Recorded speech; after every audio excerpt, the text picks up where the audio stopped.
Should a Christian consider becoming an entrepreneur? Well, in this video, we're going to talk about Christianity and entrepreneurship.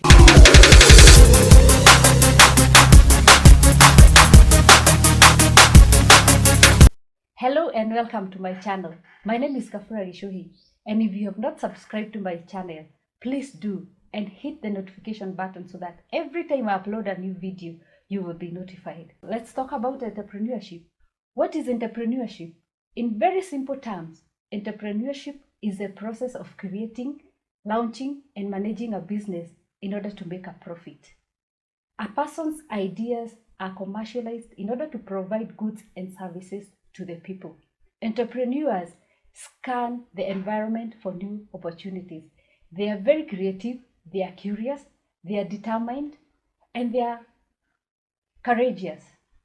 Now that we know what entrepreneurship is, I will start by saying that when a Christian decides to become an entrepreneur, the ultimate goal should be to glorify God and not to gain worldly riches.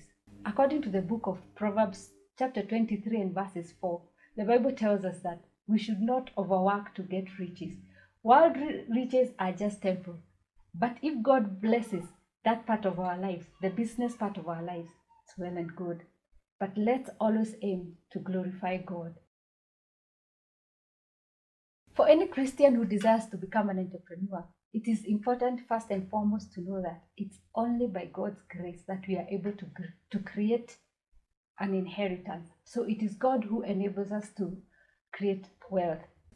In the book of Acts chapter 20 and verses 32, it tells us that the grace of God is the one which is able to build and give us an inheritance. The book of Deuteronomy chapter 8 and verses 18 also tells us that we shall remember the Lord our God, because it is He who gives us the power to get wealth. Jesus talked a lot about money in the Bible. He condemned the greed for money because He knew that the greed for money is a hindrance to what is really important, which is gaining the kingdom of God. He knew that the greed for money leads to corruption and is detrimental to a Christian's spiritual life. He actually said that in the book of Luke, chapter 18 and verses 25, he said that it is actually easier for a camel to go through the eye of a needle than a rich man to enter the kingdom of God. So, we should know that riches can never earn us a place in the kingdom of God. One can be rich and still go to hell. Again, in the book of Matthew, chapter 6 and verses 24, the Bible tells us that one cannot serve two masters. You will either hate the one and love the other. You will have more affection for one than for the other. In the book of Mark, chapter 8 and verses 36, it tells us that it profits nothing to gain the whole world and lose one's soul. Any Christian who desires to be an entrepreneur must heed to all the teachings and the warnings of Jesus Christ. As Christians, we should first seek the kingdom of God, and all these other things, including riches, will be added unto us. Actually, wealth and riches should mean nothing to us when we think of the glorious riches in Jesus Christ. The warnings of Jesus Christ have made most Christians to regrettably keep away from becoming entrepreneurs. To many, this means greed, corruption, and evil.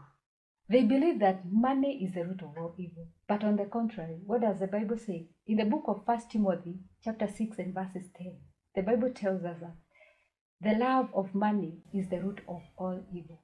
So it is not money which is evil, but the love of it. God originally intended that humanity may enjoy the abundance and the beauty of His creation. We can read that from the book of Deuteronomy chapter 8, verses 7 to 9. God intended that the Israelites will not merely survive, but they will have all that they needed. We, being the sons of God through Jesus Christ, are also supposed to enjoy the abundance of God. So God has provided us with the necessary resources to make wealth. What are the reasons why we should become entrepreneurs? First of all, it's that we may partner with God in making this world a better place for us and for others to live in. The second reason is so that we can obey God's command of working. When he placed Adam in the Garden of Eden, he commanded him to work. And we can read that from the book of Genesis, chapter 2 and verses 15. The third reason why we should become entrepreneurs is so that we can achieve our financial goals. Every one of us has financial goals, and to achieve this, we can be entrepreneurs. The fourth reason is so that we can prepare for retirement.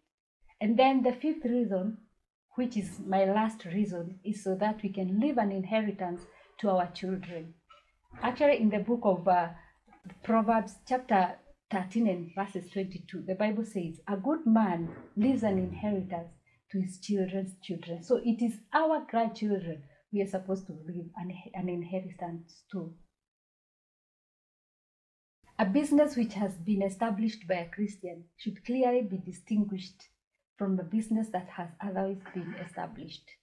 According to the book of Titus, chapter 3 and verses 8, the Bible tells us that every Christian should strive to do good works and carry out business in an honest way. Also in the book of 1 Corinthians, chapter 10 and verses 31, everything that a Christian does should be to glorify God.